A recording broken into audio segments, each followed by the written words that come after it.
December পড়ে গেল মানে এখন শুধুমাত্র খাওয়া দাওয়া ঘোরাঘুরি এইসবই চলবে। এখন ডিসেম্বর বলে আমার পড়ানো ছুটি আছে, বাড়িতেই প্রায় সময় থাকছে আর শুধু ভালো মন্দ খেয়ে যাচ্ছি। যাই হোক, সকালবেলা রুটি তরকারি চা খেয়েছিলাম, চা না খেলে না ঘুমটা একেবারেই ছাড়তে চাই না। যাই হোক, তারপরে দুপুরবেলা খেয়েছিলাম এখানে বিরিয়ানি, আর এত টক খাওয়ার ক্রেভিং হচ্ছিলো যে কি বলবো, গাছ থেকে পেড়ে আনলাম কামরাঙা, আমি বোন সবাই মিলে বসে বললাম চাটনির আয়োজনে।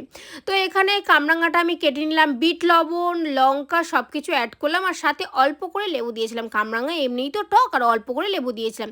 খেতে কিন্তু বেশ লেগেছিলো, তাতেও কিন্তু আমার হয়নি। সন্ধ্যাবেলা আবার ফুচকা খেলাম, ওই যে টক যখন খেতে ইচ্ছে করে সবসময় খেতে ইচ্ছে করে, এরকম একটা ব্যাপার।